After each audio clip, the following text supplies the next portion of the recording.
Зөвхөн нь болохоор А матрц ингээд өгсөн.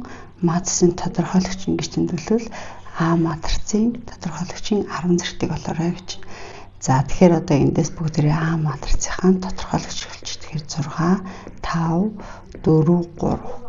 За тэгэхээр тодорхойлогч бүгд яг хөр ингэж диагностжүүлээд тэгэхээр 3, 6, 18 хасах нь 4, 5, 20. Тэгэхээр манай матрицын тодорхойлогч нь хас 2 юм байна. Тэгвэл матрицын тодорхойлогчийн 10 зэрт тэгэхээр хас 2-ын 10 зэрт буюу 120 нь 1024 гарах нэ. За 70 нь болохоор 0-оос 180 градусын хоорондох x нь тэгвэл энэ тэгштгэлийн шийдвүүдийн нийлбэрийг олгоно. За тэгэхээр синус 2x-с 30 градус тэнцүү 2-ны язгуудар 3 гэж байна. За энэ тэгшлийн шийдвүүдийн нийлбэрийг олохдоо бүгдээрээ хэрэг ингэ шийд бичдэг юу хамаарчаад байвал ингээд нэгж тойрог авчих. За энэ x энэ хэрэг. За синус маань болохоор дандаа энэ y тэнглэг. А косинус маань болохоор босоо тэнглэг. Тэгэхээр синусын 2-ны язгуудар 3 гэдгийг би зурхын тулд y тэнцүү 2-ны язгуудар 3 гişүүлэн зорё л да. Энэ маань 1.7 2 дахь 0-аар нийтдээ. Энэ чинь 1 градус тойрог энэ 1. Тэгэхээр синусын 2-ны язгуудар 3 гэхээр 2-ны язгуудар гişүүлэн зурлаа. Энтэй огтлж байгаа цэг нь манай шийд гэсэн үг. За тэгэхээр энэ шийд маань болохоор 2-ны язгуудар 3-ыг синус хэдэн градусаар авдаг вэ гэхээр 60 градус дээр. За нөгөө шийдээ олъё. Нөгөө шийд нь болохоор юу юм гэсэн чинь энэ 60 градус бол энэ 60 градус. Тэгэхээр энэ өнцгийг олохын тулд бүгдээрээ координатын ихээс ингээд ингэж тэмдэглэдэг. Өөрөлдвөл энэ 90 градус, энэ 180, 270, 360. За тэгэхээр би энэ өнцгийн хэмжээг олохын тулд координатын ихээс энэ хүртэлх өнцгийг мэдэх нь шүү дээ. Тэгэхээр энэ 60 чинь би одоо энийг олъевол 180-аас 60-ыг хасчнаа л гэсэн үг. Тэгэхээр 180-аас 60-ыг хаслаа 120 градус. За тэгэхээр энэ бол 60 юм байна. Энэ бол 120 градус юм байна. За тэгэхээр өөрөлдвөл манай энэ 2x-с хасах нь 30 градус маань ямар шийдэл гарч ийн гэсэн чинь нэгдүгээрт 2-ны язгуудар 3 гэдэг шийдэл гарч байгаа юм байна. Хоёрдугаарт манай энэ шийд маань 2-ны язгуудар 3 гинэ 60 градус. Энэ өнцөг маань нэгдүгээрт 60 градуслах юм байна. Хоёрдугаарт 120 градуслах юм байна. За би нөгөө энэ 0-оос 180 дээр хэвчээ учраас нөгөө үндсэн шийдээ бичгүүгээр ингээ авчих. За ер нь тэгэхээр дараа нь энэний дараагийн шийд юу вэ гэхээр одоо энэ 60 градус гэчээ тэрний дараагийн шийд нь ингээл 360-ын дараа тойрол ирдэг. Энэ шийдийн дараагийн шийдгүүл дахиад 360-ыг нэмэл байна. Тэгэхээр өөрөөр хэлбэл энэ дээр нэмэх нь 2pk нэмэх нь 2pk ингээ бичвэл. За эндээс бүгд x олъё. Тэгэхээр 2x тэнцүү хоошоо гарахаар 90 градус дээр нэмэх нь 360-ыг үржих нь давталт 2x тэнцүү 120 дээр нэмэхээр 150 градус дээр нэмэх нь 2pk. За одоо бүгдийг 2-т баачи. Тэгэхээр энэ маань юу болсон гэсэн чинь 45 градус дээр нэмэх нь pk. Энийг 2 дахаар 150-ыг 2 дахаар 75 градус дээр нэмэх нь pk. За тэгээ бүгдээр чинь 0-оос 180 дэх шийдэл болох гэдэг шүү дээ. За одоо эхний энэ шийдийнхаа бүгдээрээ жишээлбэл k-гийн оронд 0-ыг тохиол 45 градус. K-гийн 1-ийг тохиол чинь 45 дээр 180-ыг нэмэхээр 225 гэж цаашхаад ингээл нэмэгдээл яваад шүү дээ. Гэтэл манайх 0-оос 180 дээр юм чинь энэ маань хэрэггүй гэсэн үг. За буцаад k чинь бас сөрөг цоон гэж болно. За хасахныг тохиолч хасах 180 гээд p-гээс 180 гээд нөгөө манай 0-оос 180 доос хэтэрчин. Тэгэхээр энэ бол 45 юм байна. За нөгөөх нь харъя одоо энийг. Тэгэхээр k-н тэнцүү 0-д энэ x-н тэнцүү 75 градус байна. Яг энэ шиг дахиад e-ийг тохиолч 180 дээр нэмэхээр 180 хэтэрчин. K-г хасахныг тохиол 75-аас тоо хасагдгаар чинь хасах руу орчин. Тэгэхээр үндсэндээ надаа энэ зөвхөн ийм хоёр шийдэл байгаа юм байна шүү дээ. Энэ хоёр шийдийн нийлбэрийг бол гэсэн. Тэгэхээр гарсан хоёр шийдээ нэмлээ хариу нь 120 градус. 120 буюу радианаар бол 3.2p гэдэг тавьсан байж болно. За дараагийнх нь 73 нь. За A, B, C, D пирамидын энэ талууд нь тэнцүү талбайтай гинэ. За тэгээд A, D, B, D, C, D ирэнгүүдээр харгалзан ийм цэгүүдийг авсан юм байна. Тэгвэл энэ гэсэн хоёр пирамид үүсэж байгаа юм тий. Шинээр үүссэн пирамидын хажуу гадрын талбай анхны пирамидын хажуу гадрын талбай харьцаг болох юм байна. Мөн эсвэрний харьцаг болох юм байна. За ямарсан бүгдээр нэг А, Б, С, Д гэсэн пирамид зуръя. За нойрон цэгнэдээ.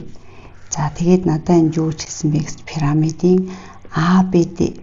За энэ гэсэн үг. Өшөө Б, С, Д гэхээр энэ талынх нь цааталт нь С, А, Д гэсэн энэ гурвчнууд маань тэнцүү талбайтай. Талбайнууд нь тэнцүү. За тэ хоёрдугаар ч яасан гэсэн чинь А, Д ирмэг дээр бүгд ийм цэг асан гинэ. А, Д ирмэг дээр Д, А нэг нь энд А нэг, Д, А нэг нэг хэсэг байхад одоо энэ ингэн гэсэн шүү. Д, А нэг хэсэг байхад Д, Б нь хоёр хэсэг гэсэн үг шүү. Үгүй Д, А нэг хэсэг байхад Д, А нь хоёр хэсэг. Тэгэхээр энэ тал руу хас юм гэсэн үг. X. За энийг харъя. Д, Б нэг.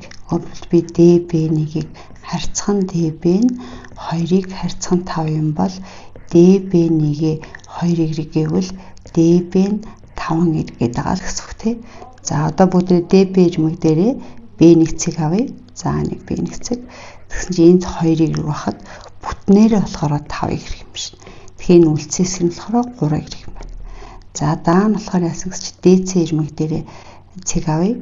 DC1. За тэгэхээр DC1-ийг DC харьцаанд 5-ыг харьцах нь 9. Эндээс DC1 маань 5Z юм бол DC нь болохоор 9Z. Тэгэхээр одоо би нэг 5Z гэдээ авчвал манайх энэ бүгдээр 9Z гэхээр за C1 юм жоохон доош авсан гэж биш үү те. За энэ сигналахаар явах гэдэг. За ингээд энэ маань болохоор C1. Энэ зэн 5Z бол доотлын зэн болохоор 4Z юм байна. За тэгээ одоо яасан гэж бүгдийн цэгүүд ингээ холбосон чинь дээр нэг юм жижигхэн пирамид үүссэн. За тэгэхээр нэг юм жижигхэн пирамид нөгөө том пирамид дээр болохоор хоёулын арай байгаа. За шинээр үүссэн хоёр пирамидын хажуугын талбайг нүүдийн харьцааг болох юм байна. За хажуугын талбай гэхээр ингээд ингэж бүгдээрээ за одоо жижигхэн пирамидын хажуу гадаргуу дээр хажуу гадаргууг би ингэж том пирамидын хажуу гадаргууд харьцуулъя. За жижигхэн пирамидын хажуу гадаргуу ч болохоор юу вэ гэсэн чинь гурван шиг гурвалжин шүү дээ. Энэ гурвалжин цаатлын гурвалжин.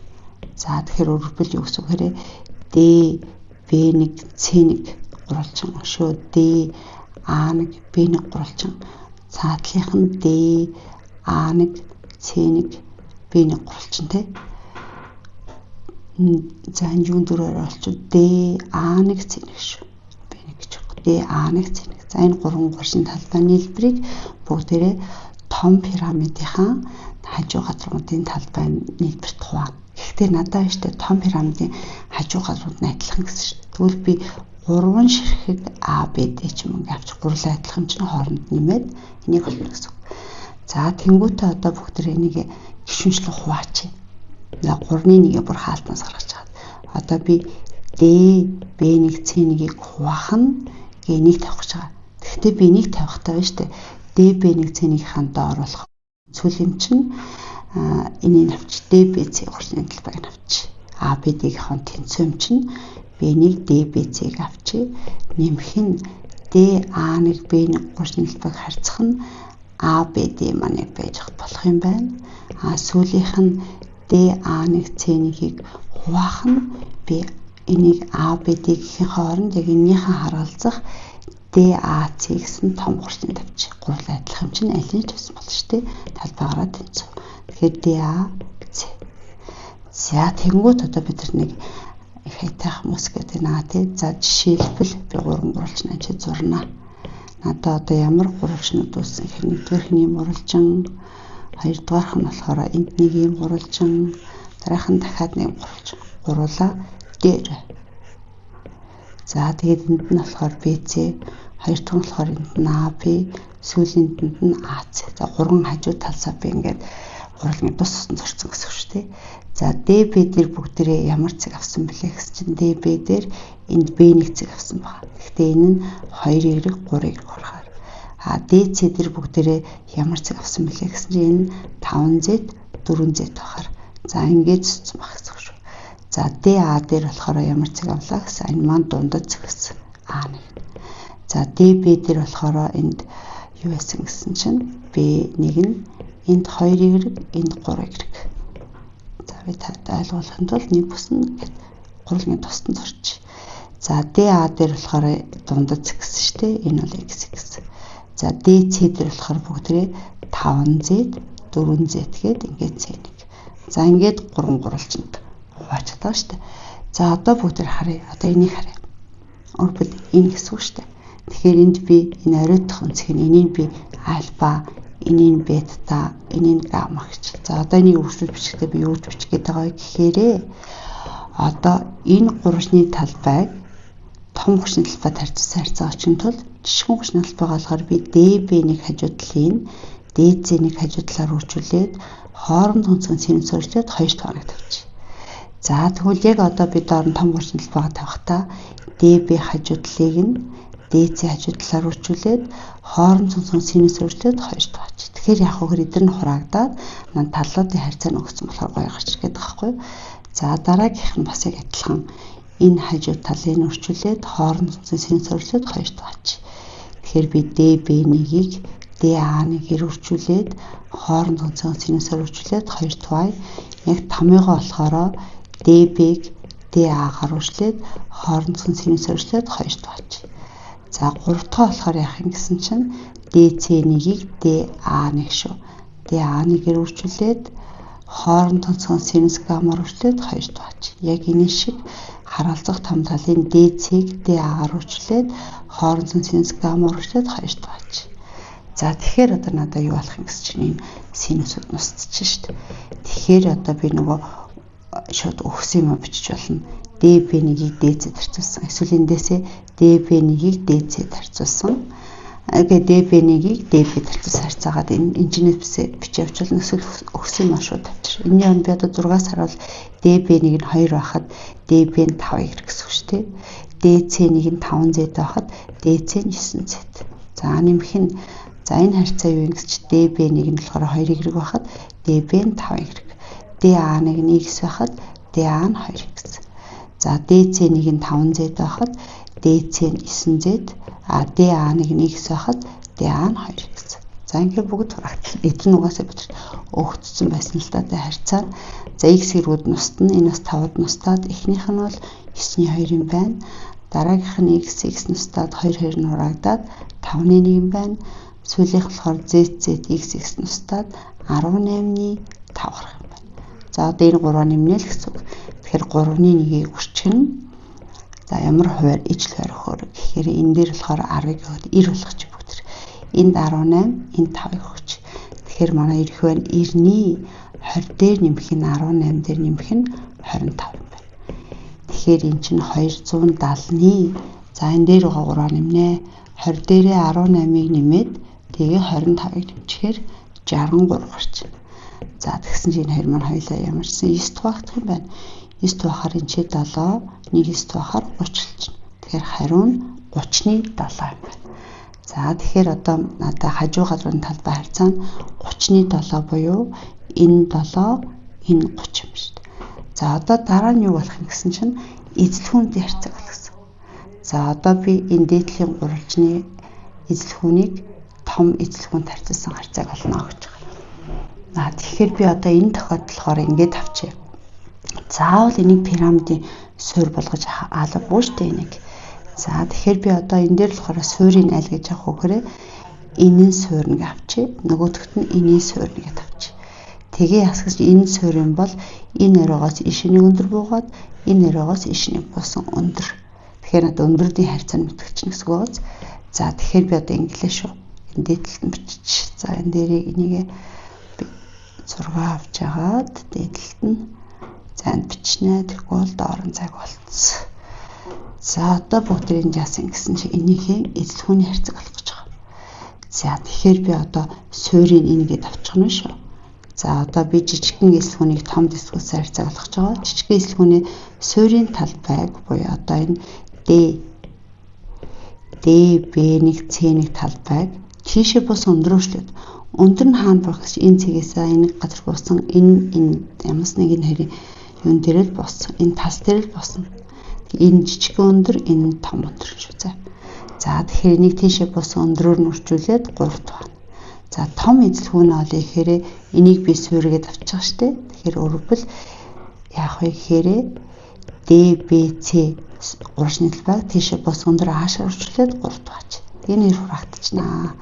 За нөгөө хоёрын талбай харьцаа нөгөө бичтгэшгээ бичиж би DC1-ийг DB1-ээр үржүүлээд хоорондох синус өрчлөөд 2 дугаар. Тэр шиг DBC-г болохоор DC-г DB-гээр үржүүлээд хооронд усж байгаа синус өрчлөөд 2 дугаач. Тэгээд том маш жижиг ашиг харьцаа. Тэгэхээр эдэн ингээ хураагдчихна. Тэгээд нөгөөд энэний харьцаагаа би мэдчихэж штэ. DC1-ийг заах би 6 дээрээс харж 5Z-ийг хуваах нь 9Z юм байна. DB1 ч юм болохоор 2Y-ийг хуваах нь DC. DB1-ийг нь 2Y хуваахад DB нь 5Y. Тэгэхээр явж явж одоо надад энэ өндрүүдийн харьцаа хэрэгтэй болчиход байгаа.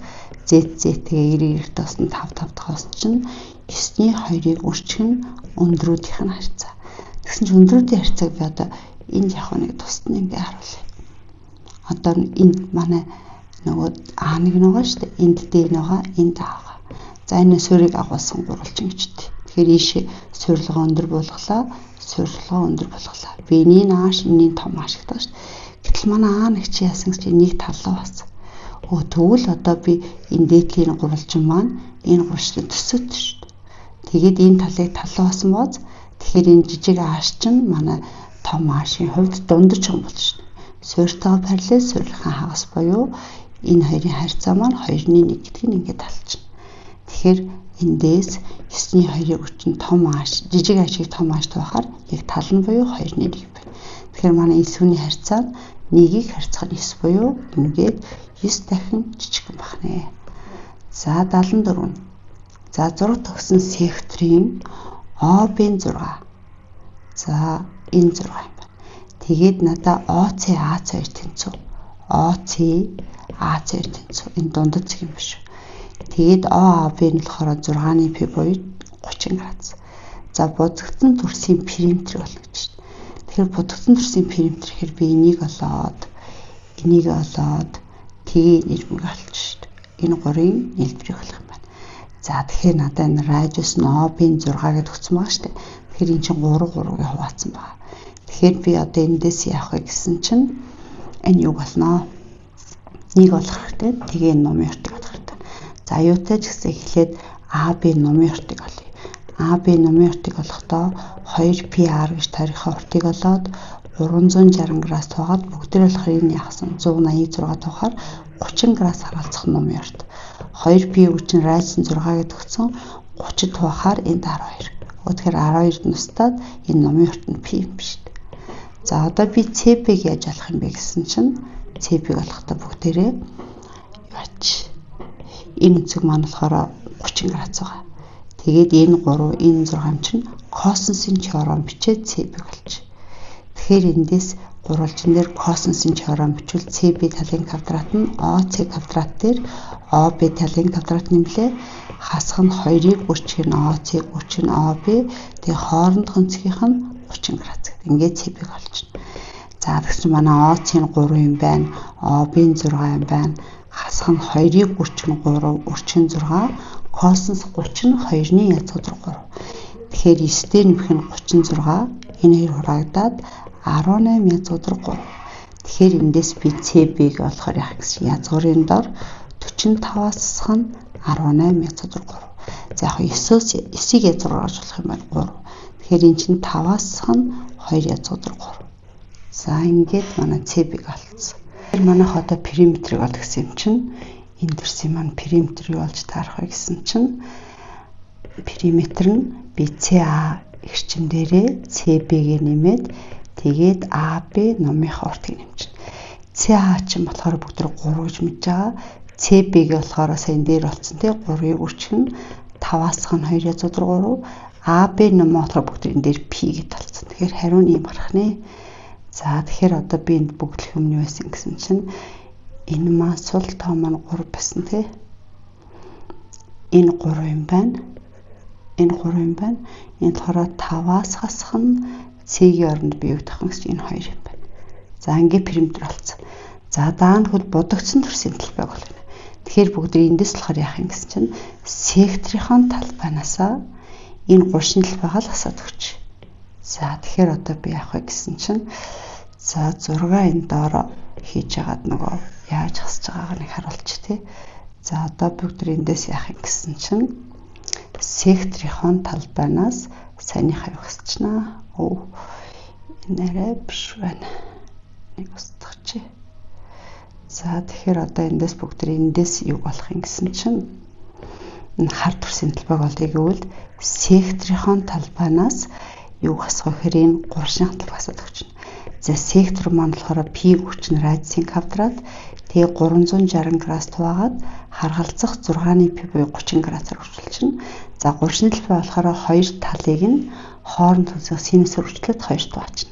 Тэгэхээр OC-г OB-гээр өрчүүлээд хооронд тусах синус 30 градусаар өрчлөөд хоёр туваачна. За манай радиус маань 6 гэдэг өгцсөн байгаа. Энэ хэрэг 30 тухахаар энд бол 12 болно. Хасах нь OC маань 3, OB маань 6, синус 30 болохоор 2-ны 1 авдаг. Хуваах нь 2. Тэгэхээр 36-г 12 тухахаар 3p болоод хасах нь энэ болохоор ингээ хураагчаар дээр нь 3 3 9 хуваарт нь 2 болдог юм шүү. Тэгэхээр 3p-гээс хасах нь 2-ны 9. Тэгэхээр 3p-гээс хасах нь энэ 2, энэ 9 болж тарах нэ. За 75-ыг харъя. Зурагт 2 тойрог ингээд огтлцсон байгаа бөгөөд BC-ийн том тойргийн төв гинэ. За тэгэхээр B нь том тойргийн төв юм бол би ингээд холболоо энэ хоёр том тойргийн радиус гэсэн үг. За тэгээд жижиг тойргийн радиус нь бид 5 гэдэг өгсөн юм байна. Жижиг R нь 5 юм биш. За тэгвэл том тойргийн радиусыг олоорой гэж байна. За тэгэхээр надаа энэ 5 гэмтгдсэн. За тэгэхээр энэ маань бас радиус юм биш 5 гэсэн үг шүү дээ. Энэ зай бас 5 гэсэн үг. Энэ зай. За одоо би том тойргийн радиусыг олно гэхээр энэ жижигээр юм бол Пифагордод BC-г олж шин. Энэ маань манай том радиус гэсэн үг. Тэгэхээр энэ гурвалжин дээр нөгөө жижигхэн тойргийн төв учраас жижигээр нь 5. Тэгэхээр том R-ийн квадрат бол жижиг R-ийн квадрат нь хин жижиг R-ийн квадрат юм байна шүү дээ. Тэгэхээр том R-ийн квадрат бол 2 шиг жижиг R-ийн квадрат. За хоёр талаас нь R-ийг юм чинь шууд язгуурах чи. Язгуур 2-ыг үржих нь R. Тэгэхээр манай том R маань 5-ыг үржих нь язгуур 2 юм байна. За ингээд бүгдээрээ том тойргийнхоо радиус олчлоо. За дараа нь болохоор яасан гэсэн чинь CBD өнцгөө. CBD гэхээр энэ өнцгөө олоод тэгээ талбай олно гэж. За тэгэхээр би CBD өнцгийг болохоор яаж болох юм гэсэн чинь манай жижиг тойргийн хувьд энэ маань диаметр. Тэгэхээр энэ төв өнцг нь 180 градус. Энэ ном тулсан төв өнцг нь 180 градус юм чинь энэ багц өнцг нь түүний хагас буюу манай энэ CBD-ийн өнцөг маань 90 градус юм шүү. Тэгэхээр өнцөг CBD-ийг бүгдээ 90 градус гэж бөглөөд за энэ маань 90 градус юм байна. Тэгвэл одоо CBD секторын талбай болно гинэ. За CBD сектор гэхээр энийг хэлж байгаа шүү дээ. Энэ талбай болгож байгаа. За тэгэхээр эндээс бүгдээ том тойргийн сектор гэсэн үг. P гүрчхэн том радиусын квадратыг хуваах нь 360 градус. Тэгэхээр 90 градус харалцах сектор гэсэн үг. За том тойргийн радиус бүгдээ саянд юуг боллоо? 5 язгуур 2-ыг олцсон шүү. Тэгэхээр 5 язгуур 2-ын квадратыг хуваах нь 90 градус тухахаар энэ 4 болчихно. Тэгэхээр энэ маань P гүрчхэн 5-ын квадрат 25, язгуур 2-ын квадрат 2 хуваах нь 4. Тэгээ ингээ хурангууд хүртүр дээрээ 25p хуваах нь 2. За манай секторын талбай маань энэ дээр нь 25 хуваах нь 2p юм байна шүү дээ. За эндээс будагцсан хэсгийн талбай нь хэдвэ гэж байна. За бүгдээрээ одоо болохоор энэний талбай олцсон. Энэний талбай. Тэгээ би энэ будагцсан хэсгийн талбайг олох гэдэг тийм. Будагцсан хэсгийн талбайг олохын тулд ингээд тал тойргоосоо бүгдээр юу хасах юм гэсэн чинь энэ сегментийн талбайгаа л хасаад өгч нэсгөөз. За тэр нэг сегментийн талбайг олъё. За одоо бүгдээ ингээд будаж байгаад энэ шар өнгөтэй сегментийн талбайг олж байгаа шүү зэ. За тэр сегментийн талбайг яаж олох вэ гэсэн чинь бүгдээрээ саяныхаа олсон секторын талбайнаас юу гэсэн чинь энэ 3-ын талбай гэсэн чинь. Эн чинь болохоор тэгшинстэй гурвалжин. 2 катт нь R гэсэн үг. Тэгэхээр R-ийг R-ээр үржүүлээд тэгээ 2 туваачна. За сектороос бүгд 25p хуваах нь 2 гэж мэдж байгаа шүү дээ. Тэгэхээр радиусын квадратыг хуваах нь буюу 5 язгуур 2-ын квадратыг хуваах нь 2. Тэгэхээр манай тэр нэг сегментийн талбай маань нэг шар өнгөтэй гэсэн үг шүү дээ. 5-ын квадрат 25, язгуур 2-ын квадрат 2 хуваах нь 2 гэсэн үг. За ингээд хатарч байгаа. Сая би юу болсон гэж энийг олсон. Одоо бүгд яах гэсэн нь жижиг радиатай тал тойргосоо саяныхаа сегментийг хасчихна. За одоо энд бүгдээрээ S будагдсан төрлийн талбайг олъё гэвэл нөгөө жижиг радиустай PR квадрат жижиг тойрхон хагасаасаа саяныхаа энэ олсон сегментийг хасаад өгч байна. Тэгэхээр P чинь радиус маань 5 чинь 5-ын квадратыг хавах нь 2-оос хасах нь 25-ны P хавах нь 2-оос хасах нь 25 юм шиг. Өгсөж 2-ны 25-д нэрээ хураагч юм шиг. Тэгэхээр манай энэ будагц хэсгийн талбай нь зүгээр гоё 25 будагт гарах нэ. За 76 конусын байгуулагч нь 10 гэж. За биднэрт ийм конус өгсөн байна. Конусын өндөр энэ суурийн радиус тэгээ байгуулагч нь биднэрт 10 гэдэг өгчөж. Суурийн радиус нь 2 гэдэг өгчөж. За тэгээ конусын өндрийг олгоно.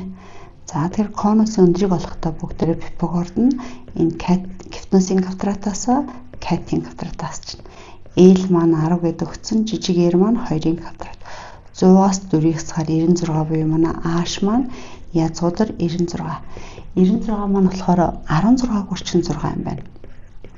Тэгэхээр 16-аас 4 гараад язгуудар 6. За манай H нь ингэ гарч байна. За даан конуст багтсан бөмбөрцөг гэнэ.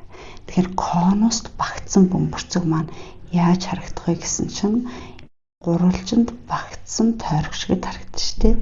За юм байна. Тэгэхээр үндсэндээ би одоо яг тойргийн төвийг нэхэд энэ гурвалжинд багтсан тойргийн радиусыг олчих шүү дээ. За энийг би А, Б, C-г нэрлэлчээ. Энэ гурвалжинд багтсан тойргийн радиусыг олно гэсэн үг. За энэ гурвалжны талбайг олохдоо бүгд хагас периметрийг жижиг эрээр хөгжүүлэлтэй багтсан тойргийн радиус энийг ашиглаж. Тэгэхээр багтсан тойргийн радиусыг олохын тулд гурвалжны талбайгаа хагас периметр тугаана. Гурвалжны талбайгаа бүгд яаж олох юм гэсэн чинь суурийг өндрөөр хөгжүүлээд хоёрт тугаачна. За тэгэхээр манайх АЦ суурийг тийшээ бус өндөр B-гаар хөгжүүлээд хоёрт тугаачна. Хагас периметр гэдэг маань гурвалжны 3 талаа нэмээд тэгээд хагас учраас хоёрт тугаачна. За 2-ны 1 давхраач. АЦ маань бол одоо 2 радиус гэсэн үг шүү дээ 2-ээр. BA өндрөө бүгдээ олцсон 4 язгуудар 6. Ухаан AB-н хэдвэ гэж манай байгуулагч, BC-н байгуулагч, доод суурь АЦ нь 2-ээр. За одоо ингэж орлуулж. Дээдл нь 8 язгуудар 6 гүрчгэн жижиг ээж маань 2-ыг өгцсөн. L маань 10 байгаа. Жижиг R маань болохоор 2-ыг өгцсөн. Тэгэхээр 16 язгуудар 6 хуваах нь 24 гэсэн үг. За хоёулын гоё 8 тураач. Тэгэхээр 8 тураахаар энд нь 3 гарах нэ. Тэгэхээр манай жижиг R маань 3-ны 2 язгуудар 6 юм шүү дээ. 3-ны 2 язгуудар 6 юм байна. За одоо бөмбөрцгийн эсэлхүүнийг олгосон. За бид жижиг радиус олсон чинь бөмбөрцгийн эсэлхүүнийг яаж олдог вэ гэсэн чинь 3-ны 4 PR куб. Тэгэхээр 3-ны 4 P гүрчин радиусын куб гэсэн чинь 2 язгуудар 6 хуваах нь 3-ын куб юм байна. Тэгэхээр эндээс энэ маань юу болох юм чи 4-ийг хуваах нь 3P, 3-ын куб 27, 2-ын куб 8, язгуудар 6-гийн куб маань 6 язгуудар 6. За тэгвэл одоо эндээс бүгд яах вэ гэсэн чинь энийг 3-таа нураач. Энийг 2 үлдэн 32-ыг 2-оор ихээр дээр нь бол 64 язгуудар 6 P-тэй үлдэж байгаа маань. Доор нь 27. Тэгэхээр энэ маань 27-ны 64 язгуудар 6 буюу энэ 64 юм биш үү. За 77 энэ хоёр вектор перпендикуляр бол x-ийг болгоно. Хэрвээ хоёр вектор перпендикуляр юм бол хоёр векторын скляр үржүүр нь тэг байх ёстой. За хоёр векторыг үржүүлэхдээ бүгд эхний координатыг эхнийхээр үржүүлээд хоёрдугаар координатыг хоёрдугаар үржүүлээд гуравдугаарыг гуравдугаар үржүүлээд нэмэхэд тэг гаргасан юм байна. За тэгэхээр эн чинь 2x-ийн квадрат хасах нь 8, эрэхтэй хэсэг нь тэг болчих юм шүү. Тэгэхээр эндээс x квадрат нь 4 болоод манай x нь нэмэх эсвэл хасах 2 гээд 2 янз гарах нь шүү. А вектор, А Б вектор, А С вектор өгсөн. BA, BC хоёр векторын хоорондох үнцгээр болно гинэ. За тэгэхээр би юусэн хоёр вектор олъё. BA вектор олохын тулд бүгдээ эндээс А, BA дээр нэмэх нь АА гэд гурвалжны дүрмээр ингээвчиж. Тэгэхээр эхлэл төгсгөнөөр адилхан юм чинь BA вектор гэсэн үг шүү дээ. За гэтэл надаа АБ вектор мэдчих юм чинь би эхлэл төгсгийн солиул хасах АБ вектор. Нэмэх нь АА вектор. За ОБ вектор маань юу вэ гэж 3 2 3 байгаа юм байна. ОА вектор маань 2 0 5 байгаа юм байна. Тэгэхээр эндээс юу болох юм гэсэн чинь бүгдээрээ эхнийхээгээ хасгаар үржилж маш хас 3 хас 2 3 гэсэн хас 3 дээрээ 2 0 5-ыг нэмчихнэ. Тэгэхээр хооронд нэмэхээр энэ маань хасах 1 хас 2 2 гарах нэ. За B байгаа юм. За одоо BC вектор болно. За BC вектор болоход бол бас мэдгэж байгаа векторыг шилжүүлье. BO-д нэмэх нь OC вектор. Энэ хоёр маань эхлэл төгсгөн адилхан чинь BC вектор тий. Гэтэл надад OB вектор мэдгэж байгаа учраас эхлэл төгсгийн солихоор хасах OB гэсэн үг. Нэмэх нь OC вектор. Өөрөлд үндсэндээ OC вектороос хасах нь OB гэсэн үг шүү дээ. За OC маань 1 1 1 байгаа. Хасах нь OB нь болохоор 3 2 3. За хооронд нь хасан чинь 1-ээс 3-аар хас 2, 1-ээс 2-аас хасах 1, 1-ээс 3-аас хас 2. За одоо энэ хоёр векторын хоорондох цэг болно. За хоёр векторын хоорондох цэг болохдоо BA, BC хоёрын скляр үржүүрийг тус бүрийнх нь уртуудынх нь өрчүүрт хуваагаад өгч. За хоёр векторын скляр үржүүр болохдоо бүгд яадаг вэ гэсэн чинь координат тус бүрийг харгалзан өрчүүлээд юм. За хасах 1-ийг хэсэг нэрлэж 2 болоод хас 2-ыг нэрлэхээр 2 болоод сүүлийнх нь хасах 4 болчих юм ба штэ. Ингээд 2, ингээд нэм 2, ингээд хасах 4. За хуваах нь заавал би векторынхаа уртыг бол тэгж бодсон чи дээр нь ингээд 0 гарчих юм шүү. Тэгэхээр 0 гарна гэхээр 0-ыг юу ч бас 0. Тэгэхээр энэ ямар өнцгтэр тэг гарах вэ гэж косинус 90 градус дээр л 0-ыг авдаг. Тэгэхээр энэ хоёр вектор маань перпендикуляр байсан юм шүү. За дараа нь 79. AC-гээс ийм нийт зайтай орших BC2 цэгийг O гэрх тэнхлэгтэр байсан бол энэ векторын хооронд үүсгэх косинус нь хэд вэ гинэ. За O Y тэнхлэгтэр байна гэдэг чинь юу гэсэн үг юм бэ гэхээр хоёр цэг хоёлаа одоо энэ X, энэ Y, энэ Z. Тэгэхээр O гэрх тэнхлэгтэр байгаа одоо BC гэхээр X 0, Y нь ямар нэгэн тоо, Z 0 гэсэн. За одоо BC-нд энэ адилхан яг энэ тэнхлэгтэр байгаа гэсэн чинь C-ийн координат нь юу болох юм гэж C 0 C 0 болчихно. За тэгээд одоо яасан гэж чинь энэ манай А-гаас B хүрэх зай нь А-гаас C хүрэх зай хоёулаа ижлэхэн бөгөөд язгуудар 26 гэсэн гэж. За эхлэж үйсэн бүгдээрээ энэ B2-ийн координат олъё. За тэнгууд одоо би эндээс яах юм гэсэн чинь AB вектор олно. AB вектор олдохын тулд төгсгөлийн BC-ийн координатаасаа AC-ийн координатаа хасаад өгчнө. Хас хасгын нэмэх 1, хас хасгын нэмэх 1, хас хасгын нэмэх 3. Тэгэхээр манай AB вектор маань 0, B дээр нэмэх 1 3 гэсэн координаттай байна. За дараа нь болохоор AC вектор олно. Тэгэхээр AC вектор олсон чинь төгсгөлийн CC-ийн координатаас би А хасах юм байна. За А-гийнх маань бүгд хасах юм шүү дээ. Хас хасгын нэмэх 1, хас хасгын нэмэх 1. Тэгэхээр энэ маань 0, C дээр нэмэх 1 3 юм байна. За одоо тэгсэн чи яасан гэж энэ хоёр векторын хоорондох цэг бол гэдэг юм ба шүү дээ. Уртууд надад өгдсөн. За тэгэхээр одоо надад скляр үржүүр хэрэгтэй байна. За тэр уртаасаа бүгдээр юу ч гэсэн хоёр координатаа олж болно. Одоо би эндээс AB векторын уртыг олж шүү дээ. Уртыг яаж олдгийг гэсэн чинь координатын векторын координат тус бүрийнх нь квадратуудын нийлбэрээс язгуур гарчнаа. Энэ 3. За тэгэхээр энэ маань язгуудар 26. За дараагийнаас яг адилхан юм биш үү? Зөвхөн энэ юугаар суусан гэсэн чинь цэгээр л өртөгдсөн баг тий. За одоо би AB-ийн уртыг ийшээ хоёлаа язгууртай чинь квадрат өртөхээр юу болох юм гэсэн чинь 0 дээр нэмэх нь B дээр нэмэх 1-ийн квадрат нэмэх нь 9 тэнцүү 26. Тэгэхээр B дээр нэмэх 1-ийн квадрат нь 26-аас 9-ийг гарч нь 17 тий. Тэгэхээр B дээр нэмэх 1 маань нэмэх хасах язгуудар 17 гэсэн үг. За тэгэхээр эндээс манай B нь хасах 1 дээр нэмэх хасах язгуудар 17. За энэ C нь шүү дээ. Энэ болохоор зөвхөн C-гээр солигдвол яг адилхан. Тэгэхээр манай BC чи ялгаатай хоёртой ам чинь C нь бас энэ хоёрын нэгэд гарах нь шүү дээ. Тэгэхээр үндсэндээ юу гэсэн үг вэ гэхээр одоо би жишээлбэл за нөгөө BC-ийн координат нь 0 B гэдэг энэ оронд сайн хоёрын нэгийг авчна. За алين ч бас ялгаагүй. Хасах 1 дээр нэмэх нь язгуудар 17, нөгөөх нь 0. С нь болохоор 0 хасах 1-ээс хасах нь язгуудар 17 нөгөөх нь 0 буюу энэ нэг нь B-гийнх нэг нь C-гийнх гэсэн үг. За одоо тэгээ бүгдэрийн чи юу болох гэсэн чинь энэ хоёр векторын хоорондох үүсэх үнцгийг олох гэсэн шүү дээ. За тэгэхээр одоо би хоёр векторын хоорондох үнцгийг олохын тулд яах вэ гэсэн чинь AB AC хоёр вектороо скалаар үржүүлээд хуваах нь AB-ийн уртыг үржих нь AC векторын урт. За уртууд нь одоо адилхан гэдэг өгсөн шүү дээ. Язгуудар 26, язгуудар 26. За одоо скалаар үржүүлэхээр бүгд яах юм гэсэн чинь эхнийх нь эхнийхээ, хоёр дахь нь хоёр дахьаар, гурав дахь нь гурав дахьаар үржлэл нэмчихнэ. Тэгэхээр 0-ыг үржих нь 0, дараах нь B дээр нэмэх нь 1-ийг үржих нь C дээр нэмэх нь 1, сүүлийнх нь 3-ыг 3-аар үржлээд 9. За тэнгуут л хуваар нь бол 26 болчихно. Хөрс дээр нь 9 дээр нэмэх нь. За одоо би эндээ нөгөө өрөө тавьчих шүү дээ. За B-цэрийг нь аль нь бас ялгаагүй тий. Би одоо яасан гэсэн чинь B-ийг нэмэхтэйг нь C-ийг хасахтай нэг авцсан. За одоо нэгийг тавина. Тэгэхээр B гэдэг маань хасах нэг дээр за би чинь B дээр нь юу болоо? Хасах нэг дээр нэмэх нь язгуудар 17. Хасах нэг дээр нэмэх нь язгуудар 17 дээр нэмэх нь гэсэн үг. C-ийн хонд хасах нэгээс хасах нь язгуудар 17-ыг авцсан нэмэх нь 1 юм болчих гэсэн үг. Тэгэхээр энэ чинь бас айтайхан тоо гарах юм байна шүү дээ тий. 9 дээр нэмэх нь гэсэн энэ хоёр устдаад энэ язгуудар 17 байна. Нөгөөх нь энэ хоёр устдаад хасах язгуудар 17 байна. Тэгэхээр эндээс 9-өөс хасах нь 17-г хуваах нь 16.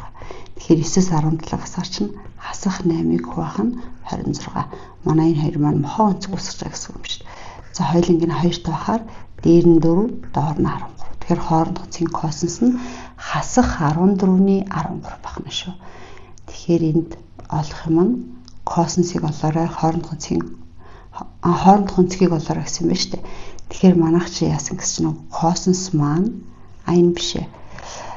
Үүсгэн цэнх косинусыг олоорой гэхээр манай косинус маань сая хэд гарсан гэсэн чинь хасах 4-ийг хуваах нь 13 гээд энэ гарчих юм. Косинус. За дараагийнх нь 80. За нэгж талтай нэг юм куб байна биднэрт. За тэрний BB нэг тал дээр нь бүгдээрээ нэг n-цэг авсан. Тэгтээ энэ хоёр тэнцүү гинэ. Ингээ хуваацсан шүү дээ. Энд чинь дундад цэг юм байна. За дараа нь CC1 дээр нь нэг m-цэг авсан гинэ.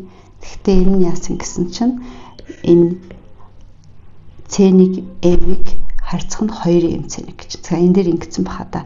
C1 m-ийг харьцах нь m-c2 гэжсэн бах тий. Өөрөвл m-c-гээ бүгдээрээ нэг хэсэг гээд авчвал манай C1 m нь түүнээс 2 дахин их гээд 2 хэсэг ингэж хуваасна хэлчихсэн баг. За тэгээд одоо бодлогоо ботё. За тэгсэн чи яасан гэсэн чинь нөгөө нэгж талтай куб гэсэн учраас надад энэ кубын ирэнгүүд нөгөөд мэдгэж байгаа гэсэн үг шүү дээ. Өөрөөр хэлбэл одоо саяны 1x дээр нэмэх нь 2x нь 1 гараад x маань 3-ны 1 гарах юм байна. За одоо Пифагорын теорем ашиглаад AM нь 3-ны талууд гинэ. Тэгэхээр би энэ AM нь 3-ны талуудаа олгож байгаа юм байна. За гурлан ингэ олчих. За тэхийн тулд явах вэ гэхээр ихтэйд бүгдээрээ юу ч гэсэн M нь олчих. Тэгэхээр энэ хоёроо мэдж байгаа учраас тэр гурвалжин дээр Пифагортчвал за би энд ингэ бичиж байгаа Пифагорч. Энэ гурвалжин дээр Пифагортоод энэ C1, энэ M. Энэ чи 90 градус. За энэ болохоор юу гэж манайх нэгж талтай хэр урт нь 1 юм чинь энэ n c энэ хэд гэж 0.5. 0.5. А c1 m нь 2x буюу манайхаар болохоор x чинь 3-ны 1 юм чинь 3-ны 2 гэсэн үг. За эндээс n m-ээ Пифагортод олчих. 0.5-ын квадрат дээр 3-ны 2-ын квадратыг нэмээд өгч.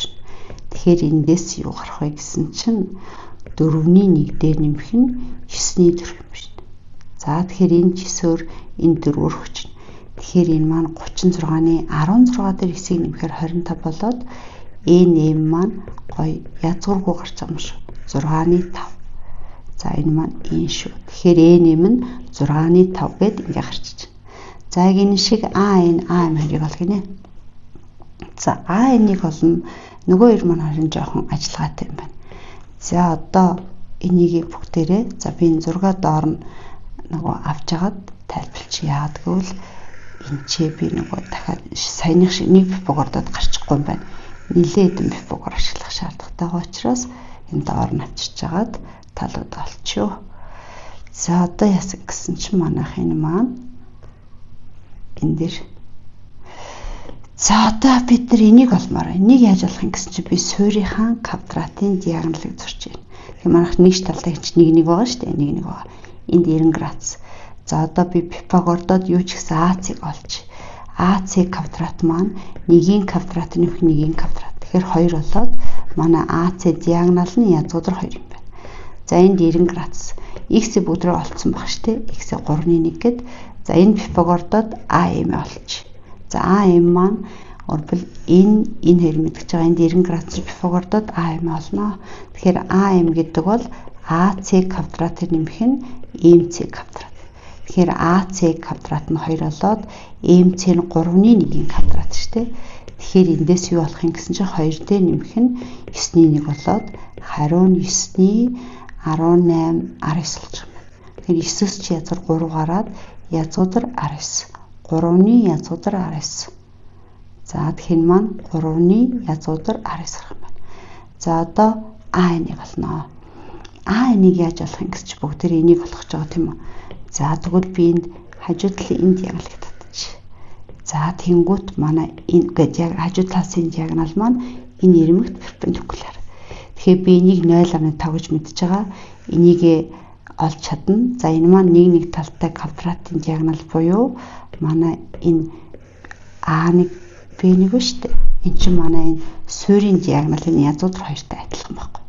За одоо тэнгуут бүгдээ энэ гурвалжин дээр Пифагордод олох гэж байгаа шүү. Энэ маань нөгөө энтэй адилхан язгуудар 2. Тэгээд энэ 0.5 чинь одоо Пифагордохоор манай А энэ маань болохоор А Б1-ийн квадратээр нэмэх нь Б1 Э-ийн квадрат. За А1 Б чинь болохоор АЦ-тэй адилхан юм чинь язгуудар 2-ийн квадрат 2 болоод Б1 Э1 маань болохоор 2-ны 1-ийн квадрат.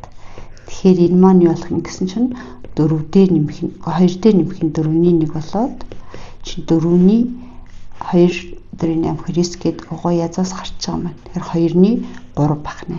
Тэгэхээр А энэ маань энд 2-ны 3. За ингээд 3-ныхаа талуудыг ингээд олчлоо. За дараа нь болохоор бүгд ингэ чи юу бол гэсэн бэ гэсэн чинь энд би нэг олгож байгаа ма дээрэс нь таглаад тавьсан байх шүү те. За миний нэг олгож байгаа миний доор байгаа. За ингээ ямар ч байсан бүгдээрээ юу олчоо. Энийг ишээж аваад эндээ гаргаад тэгээд дээдл хэсгээ хасаад өгч. Тэгэхээр энэний ардлалт нэг өнцөг олох байсан баг шүү те. Энийг устгаад өгч. За одоо би энэ юу болох вэ гэсэн чинь одоо өнцөг АНМ-ийг олно гинэ. Өнцөг АНМ.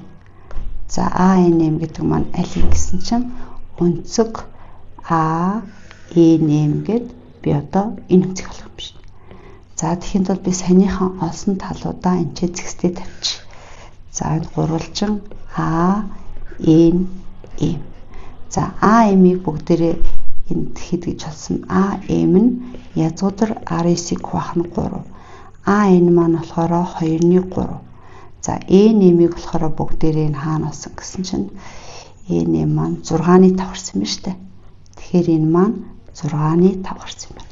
Одоо миний олгож байгаа өнцөг нь энэ өнцөгийн косинус шүү. Косинус альфа гэсэн байлгүй.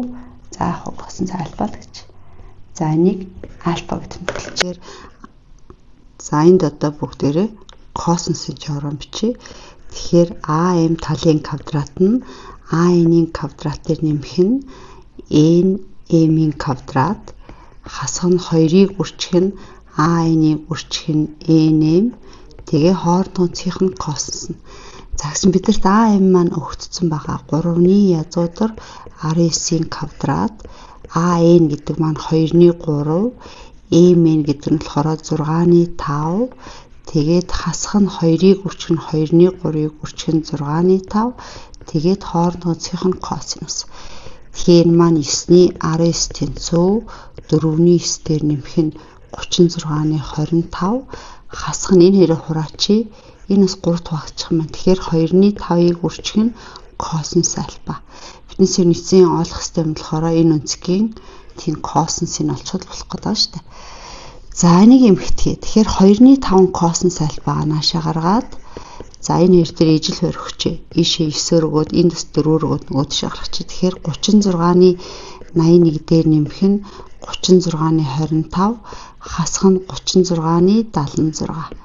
За тэгэхээр энэ маань 36-ны хэд болох вэ гэхээр 81-ээс эхлээд 76 хасчээ 5 гараад тэгээ энийг нийлэхээр 30 юм байна. За тэгэхээр эндээс манай олох гэдэг косинус альфа маань 36-ны 30-ыг хуваах нь 2-ны 5 юм байна. За хувааж ийнэ гэдэг чинь бүгдээрээ яах вэ гэхээр байрын солиод үржүүлчин энэ доороо 5 дээр 2. За тэгэхээр эндээс болохоор 5 тухайн чинь 6 болно. Тэгэхээр энэ 6-д нураач. Тэгэхээр 6-ны 2 буюу ер нь бол 3-ны 1 байна. Тэгэхээр энэ өнцгөө олно гэхээр манайх арк косинус 3-ны 1 буюу косинус хасах 1 зэрэгтэй 3-ны 1 гэсэн. Тэгэхээр энэ 3 энэ 1 болж таарах нэ.